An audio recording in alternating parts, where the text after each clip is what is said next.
everyone, thank you so much for joining me here today. If you're new, I'm Amanda. Welcome to the channel where we are all about shattering the mental health stigma. Before we continue, make sure you make sweet, sweet love to that subscribe button so you're not missing any of the song reactions, celebrity interviews, or my vlog about mental health. We are all about mental health here on this channel. Today I want to talk about something that tends to be kind of controversial even in the mental health community, and that is self-harm. But before I really dive in, I want to say, if you are struggling with self-harm, if you've struggled with it in the past, you're not crazy, you're not ugly. I love you, I see you, and I understand that sometimes we just aren't given the coping mechanisms we need to get through certain things in our life. And that's where I was. I started self-harming when I was about 13. I was in junior high, and I had a friend who had also started self-harming prior to this. And this person, at first I was terrified because I thought they wanted to die and I was going to lose them. And I didn't know what to do because I'm young and I didn't know what the best course of action was. So I didn't know how to help them. We're never educated on things like that, right? So I didn't know how to help them.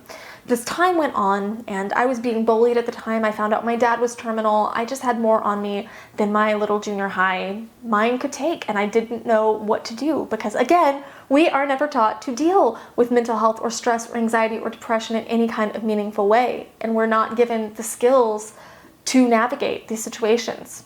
So I started dabbling in self-harm, and a couple decades later, it had become something that I used frequently to deal with the pain inside of me. And a lot of people say, oh, well, people that self-harm are doing it for attention if they're not trying to end their life. And for me, there were a few times where I was hospitalized or where I cut too deep, but for the most part, it was just a way of alleviating this pressure, this pain inside of me. And I would say to those who accuse other people of doing it for attention, there's one of two truths. Mostly, people aren't trying to get your attention. I tried to hide it. So most people try to hide self-harm. But if they are trying to get your attention, don't you think that they deserve love? Don't you think they deserve your attention in a loving, positive way and not a judgmental, hateful one? If they're doing something so extreme to get your attention, that means they don't know how else to ask for help. So if that's something that you have ingrained in your brain, that this person is crying for attention, maybe that's true, but they deserve your love. They deserve your help in healing. They don't deserve judgment. Now, I likened it as a tea kettle. If you don't release the spout of a tea kettle, the water will boil and that steam will build up inside and it could probably explode. The tea kettle could probably explode because all that steam is being held inside and it creates pressure. So in the right circumstances, the tea kettle could probably explode. But if you release the spout, then the steam can escape. And for me, that's what self-harm was like, is I had all this pain inside of my head, inside of my mind, inside of my body, very physical pain, because once emotional pain at a certain point, it can become physical. It can start having physical symptoms. And it felt a lot like me, like there was lava inside of my veins. And I just needed a way to release the heat. I needed a way to release the pressure. So that's what self-harming became for me. But now I'm happy to say that it's been 3 years since a blade has touched my skin. And I want to share with you guys some of the things I did that helped me or still help me today, because a common misconception is that once you heal from something, it's never going to afflict you ever again. Anybody that's ever been in recovery for alcohol or drugs or cigarettes or literally anything at all knows that that's baloney. Even anyone that's gone through grief knows that that's crap. We're never, ever fully healed from something. Once we have a trauma or once we have an addiction, there's always going to be this scar. Now, the scar can fade over time, but there's always going to be some tiny remnant of it. So for me, there are still days where I wake up, particularly if I don't get sleep or if I'm going through a very traumatic experience, something very, very emotionally upsetting, that I'll wake up and have intense cravings to self-harm. But in the beginning, where I was breaking this habit And this is something that I was getting used to, transitioning out of this behavior. And even today, when I'm craving it, these are the things that I did that really helped me.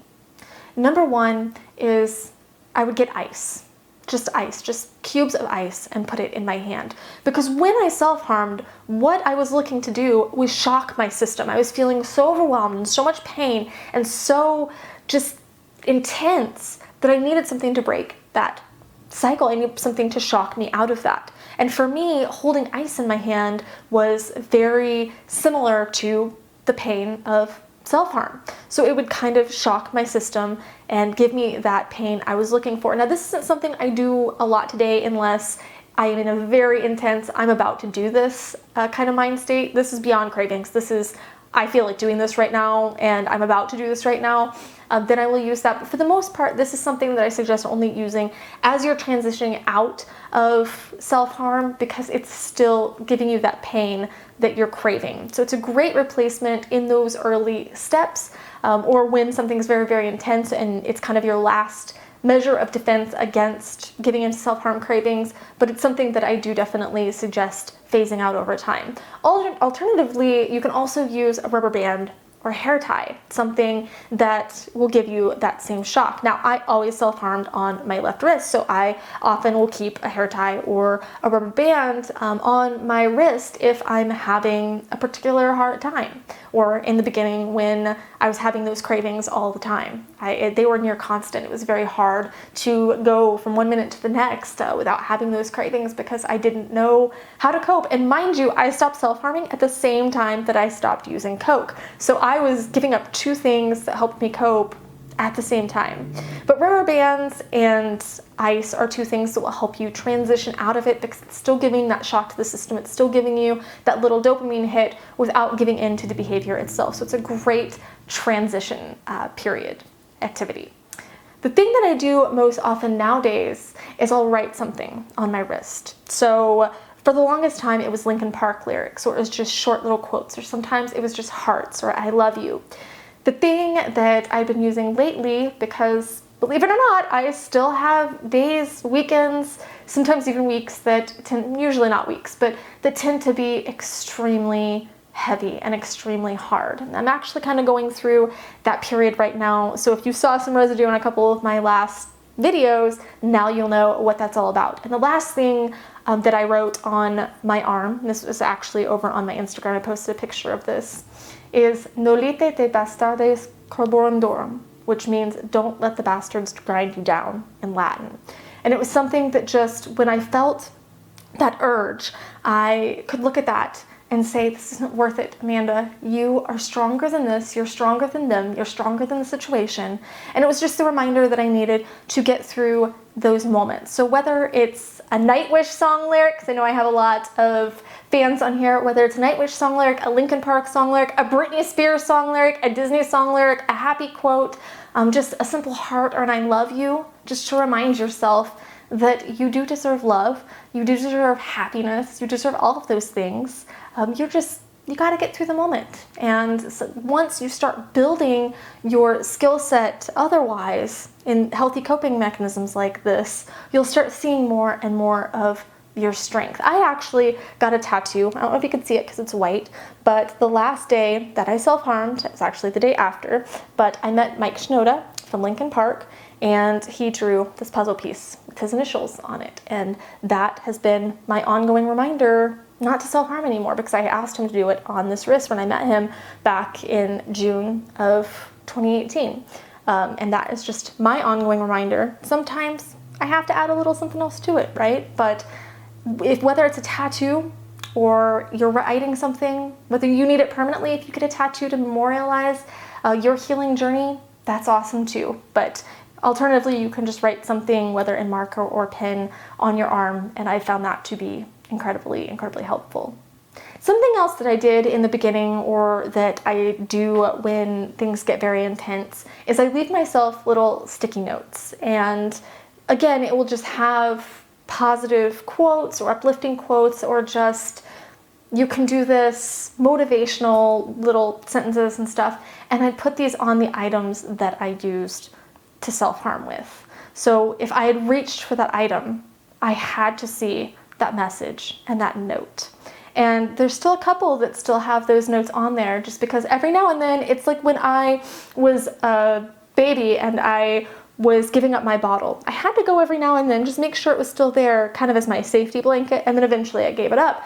And every now and then I still go and say, okay, it's still there, my item is still there, but the first thing I see is this note. So just that reminder, again, it's going to kick you out of that mind state that you're in, or at least take the edge off. Because when I am flooded with those emotions, when I am at a place where I want to self-harm, I'm not thinking rationally or logistically, and it's very hard for me to find that kind of mind state. So for me, having that note, having that reminder was imperative. It's actually the same way for a panic attack. I made a video a while back that is just affirmations for when you're going through a panic attack, and this is the exact thing that I did when I was in that state of mind. These are my affirmations that I used when I'd start having a panic attack, that I'd made when I was in my right state of mind, to talk myself through it, because there might not always be someone else to help you, and if you're self-harming, you might not want someone else involved in your healing and treatment. So leaving yourself notes, leaving yourself reminders,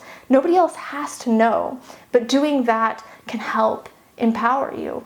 So I hope that that gave you some skills to utilize if you are in the situation, if you're having cravings, or if you are someone who knows a person, has a loved one that is going through a situation, and you just want to offer some help or offer some suggestions on how to get through it. But really, I know the guilt that comes afterwards. I know that you don't want to do this and you just don't have another way out. So aside from these suggestions, I just want you to know that anytime you need someone to talk to, message me here in the comments, message me on Instagram at Amanda Webster Health. You're not alone, and I am committed to helping every person on their mental health journey that I possibly can, because I know what it feels like to be alone, to feel isolated, to feel overwhelmed, to feel like you just don't have the skills or the knowledge to get through your struggles. I assure you that you do, and I see you, and I love you so, so, so much. Thank you so much for being here, guys.